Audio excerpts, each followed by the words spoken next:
अस्सलाम वालेकुम दोस्तों ये जेके मां तव्हांखे मंज़र ॾेखारे रहियो आहियां ही कंहिं डंड जा न कंहिं शाख जा न कंहिं समुंड जा न पर ही मंज़र आहिनि ॻोठ कलेरी जा।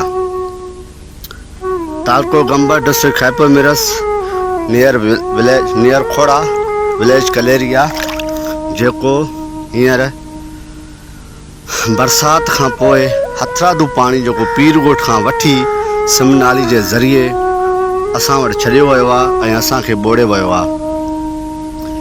ही ॻोठ जी हालत तव्हां ॾिसी सघो था, ही घर तव्हां ॾिसी सघो था, साफ़ ऐं ज़ाहिर नज़र अची रहिया आहिनि। जेके 600 खां मथे घर आहिनि उहे घर हींअर दही पट थी चुका आहिनि। अगर को हिकु ॿ को घर अगर रहियल भी आहे त उहो वेहण जे लाइक़ क़ाबिल नाहे। हाणे तव्हांखे मां इहो ॿुधायां त इहो पाणी असुल में हे जेको बरसात जेका 26 अगस्त 2022 ते ख़तम थी आहे, उन खां पोइ अॼु तारीख़ आहे 6 सेप्टेम्बर 2022। 10 ॾींहं जे गुज़रण जे बावजूद हिन कलेरी ॻोठ मेन ॻोठ अंदरि बीठो आहियां मां, जेको इन ॻोठ में एतिरो पाणी आहे त 10 ॾींहं गुज़रण जे बावजूद हिन ॻोठ मां न को पाणी जो निकाल थी सघियो आहे, न को नुमाइंदो हिते को लड़ी आयो आहे, न को नुमाइंदो को पुछण आयो आहे। ही ॻोठ पाकिस्तान त छा पर दुनिया में पहिरें नंबर ते, परदे में पहिरें नंबर ते आहे। हाणे तव्हां मूंखे मां तव्हां खां इहो सवाल थो कयां त ही परदेदार ही काॾे वेंदा वीचारा, ही मारूड़ा काॾे वेंदा, ही कंहिंजे दर ते वेहंदा, किथे ही रोडनि ते वेहंदा, न ही रोडनि ते वेहण जहिड़ा आहिनि न कुझु, छो त ही परदे वारा आहिनि। हाणे ही मां तव्हांखे ॿुधायां त ही पाणी पीर ॻोठ खां वठी जेको सिमनाली जे ज़रिए हिन कलेरी ॻोठ में छॾियो वियो आहे, हथरादू पाणी छॾियो वियो आहे। बरसाति असांखे एतिरो कॾहिं बि कोन ॿोड़े हा, छो त अलाह साईं असांखे डंड जहिड़ी नेमत सां नवाज़ियो आहे। असां उन मां वॾा फ़ाइदा वरिता आहिनि, असांखे उन हमेशह फ़ाइदो ॾिनो आहे।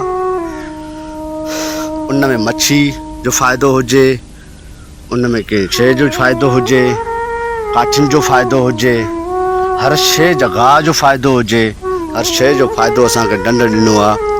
उहा डंड एतिरी वॾी हुई जो कलेरनि जे ॻोठ जो पाणी त छा पर नारेजनि जा ॻोठ आहिनि, 8-9 नारेजनि जा ॻोठ आहिनि, उजड़नि जा 8-9 ॻोठ आहिनि, उन्हनि जो पाणी उहा डंड आराम सां जज़ब करे वञे हा।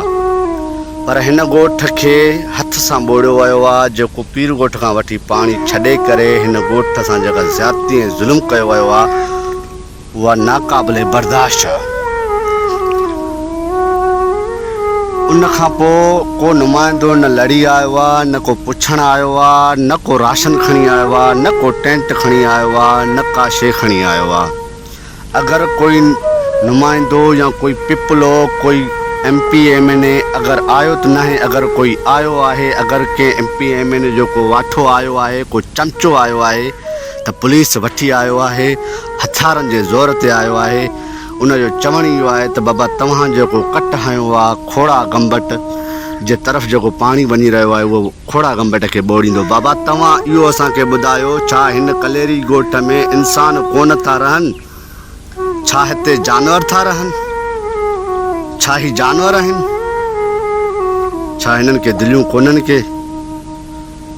तव्हां खां सिर्फ़ु एतिरो सुवाल आहे, छा था हिते जानवर आहिनि? ओॾे जानवर इंसाननि ते हिते जानवर आहिनि। असां कट कोन हयो आहे, इहो पाणी ओवरफ्लो थी करे वञे थो पियो, पाणी पंहिंजी जॻह ठाहे पियो, पोइ असां हुनखे थोरी जॻह ॾिनी आहे। हाणे तव्हां मूंखे इहो ॿुधायो त छा ही मारूड़ा काॾे वेंदा ऐं मारूड़ा कंहिंजे दर ते वेहंदा? ही परदेदार ॻोठ काॾे वेंदो, कंहिंजे आसिरे वेहंदो? पर अगरि तव्हां असांखे का शइ ॾेई नथा सघो, असांजे मारूड़नि खे, सिंधी मारूड़नि खे का शइ ॾेई नथा सघो, ख़ुदा जे वास्ते हिननि ते ज़ुल्म बि न कयो, रोज़ पुलिस वठी चढ़ायूं न कयो। जेके 5% घर असांजा रहियल आहिनि, जंहिंमें असां पंहिंजा बचा रहिया आहिनि, उन्हनि जे मथां उन्हनि खे डिस्टर्ब न कयो, हुननि जे मथां तशदुद या उन्हनि जे मथां ज़ुल्म न कयो। सुभाणे ईअं न थिए जो ही कलेरी क़ौम वरी बग़ावत ते अचे। हींअर कलेरी ॻोठ में पहिरियां खां तमामु बहितरी आई आहे। मां पाण यूनिवर्सिटी ऑफ सिंध जामछोरो मां 2017 में क्रिमिनोलॉजी में मास्टर कई आहे। जेको मां यूनिवर्सिटी जो स्टूडेंट आहियां, असां नथा चाहियूं त हे वरी असां को हथियार खणूं या वरी असां को अहिड़ा को कमु कयूं।